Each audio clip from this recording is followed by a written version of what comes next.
Banalata express নিজের একটা গল্প বলার চেষ্টা করেছে। বনলতা এক্সপ্রেস বলছে যে 100% দেশি বাংলাদেশি সিনেমা। কেন বলছি, আমরা সেই সময়টাকে, সেই মূল্যবোধ, বাংলা ওই স্বকীয়তাটা, যে স্বকীয়তাটা চরিত্র তৈরি করে, একটা ধারণা দেয়, পরিচয় তৈরি করে। তো সেই রকম একটা স্বকীয় অবস্থায় আমরা বনলতা এক্সপ্রেসকে নিয়ে এগিয়েছি।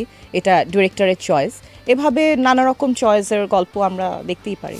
দিন শেষে দর্শকের জন্য যে সিনেমাটা বানানো, দর্শক সেটা কিভাবে নিচ্ছেন তার উপর তো একটা R&D করাই যায়। তো সেভাবে আমরা একটা ভাবে ভাবতে পারি। সেটাকে আলাদা রেখে আমরা এভাবেও ভাবতে পারি যে আমাদের যে বড় মানে সোনালী রূপালী যে হিস্ট্রি আছে সিনেমার, জহির রায়হান থেকে শুরু করে দারুণ সব সিনেমা আছে।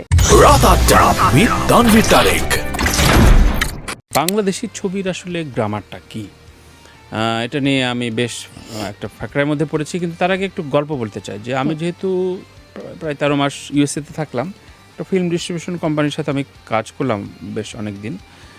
তো ওরা যেহেতু ওই সূত্রে আমার রিগ্যাল, এমসি, ডিস্ট্রিবিউটার, ডিরেক্টর লেভেলে মিটিং করতে হয়েছে, কথা বলেছি। তো উনি একজন খুব গুরুত্বপূর্ণ একজন মানুষ, যে হলিউড ফিল্ম ডিস্ট্রিবিউট করে। সে বলছিল যে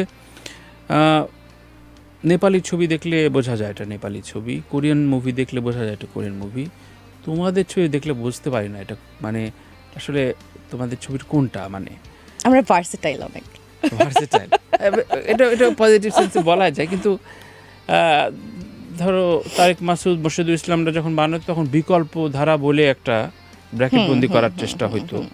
এখন আবার কেউ কেউ না বুঝে বুঝে নাটক হচ্ছে এগুলো বলার চেষ্টা করে। কিন্তু আসলে আমরা কোনটা? আমরা সব মিলেই বোধহয় আমরা এই যে এইসব সমালোচনাও থাকবে, আবার সমালোচনাকে ভেদ করে আমরা নতুন নতুন গল্প তৈরি করব। আমার তো মনে হয় ডিরেক্টর অবশ্যই স্বাধীন। ডিরেক্টর তার গল্প বলার ক্ষেত্রে নানা রকম গল্প চুজ করবেন, এটাই স্বাভাবিক, এবং দর্শকও সেই ডাইমেনশনটা পছন্দই করছে। দিন শেষে দর্শকের জন্য যে সিনেমাটা বানানো, দর্শক সেটা কিভাবে নিচ্ছেন তার উপর তো একটা R&D করাই যায়। তো সেভাবে আমরা একটা ভাবে ভাবতে পারি। সেটাকে আলাদা রেখে আমরা এভাবেও ভাবতে পারি যে আমাদের যে বড় মানে সোনালী রূপালী যে হিস্ট্রি আছে সিনেমার, জহির রায়হান থেকে শুরু করে দারুণ সব সিনেমা আছে। তো সেই সব সিনেমাকেও আমরা একটা জনরায় ফেলতে পারি যে এটা কি আমাদের সিনেমা এরকম। তো এই গবেষণা হতেই পারে, কিন্তু সেই গবেষণার পাশে রেখে এই যে নতুন নতুন সিনেমা হওয়াটাকে আমার ভালো লাগে। তাহলে গল্পগুলো এক্সপ্লোর করা যায়। আর এখন তো মুক্ত আকাশে মুক্ত ভাবনা। আর সবাই তো কম বেশি নিজের সিনেমায় কিছু একটা বলার চেষ্টা করে। যেমন সেই ক্ষেত্রেও বনলতা এক্সপ্রেস নিজের একটা গল্প বলার চেষ্টা করেছে। বনলতা এক্সপ্রেস বলছে যে 100% দেশি বাংলাদেশি সিনেমা। কেন বলছি, আমরা সেই সময়টাকে, সেই মূল্যবোধ, বাংলা ওই স্বকীয়তাটা, যে স্বকীয়তাটা চরিত্র তৈরি করে, একটা ধারণা দেয়, পরিচয় তৈরি করে। তো সেই রকম একটা স্বকীয় অবস্থায় আমরা বনলতা এক্সপ্রেসকে নিয়ে এগিয়েছি। এটা ডিরেক্টরের চয়েস। এভাবে নানা রকম চয়েসের গল্প আমরা দেখতেই পারি। রাইট। একটা বিষয় খুব অনেস্টলি অ্যান্সার চাই যে লাক্স থেকে অনেকেই বেরিয়েছে, কিন্তু মমো, বাঁধন সব দু একজনের নাম বলতে পারবো। তাদের জীবনে অনেক চড়াই উতরাই গিয়েছে, ফ্যামিলি লেভেলে, সাংসারিক লেভেলে, বৈবাহিক জীবন লেভেলে, কিন্তু অভিনয়টা ছাড়ে নাই।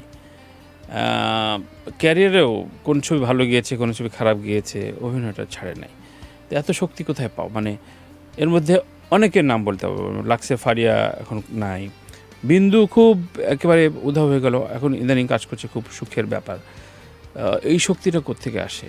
নিশ্চয়ই বাধা থাকে, অনেক রকম স্ট্রাগল থাকে। বাধা সবারই থাকে। এই যে আপনি এখানে আজকে এত সুন্দর করে আয়োজন করছেন, এত দিন ধরে, আপনার অনেক বাধা আছে। যার বাধা তার কাছে এভারেস্টের মতোই মনে হয়। কিন্তু আমি ক্ষেত্রে বলবো যে কাজ আমাকে চুজ করেছে, অভিনয় আমাকে চুজ করেছে। কখনো মনে হয়নি যে স্কিপ করি বা অন্য কিছু? যতবার মনে হয়েছে একটু পাশে রাখি, ততবারই আমার দিকে নতুন করে হাত বাড়িয়ে দিয়েছে অভিনয় নিজে।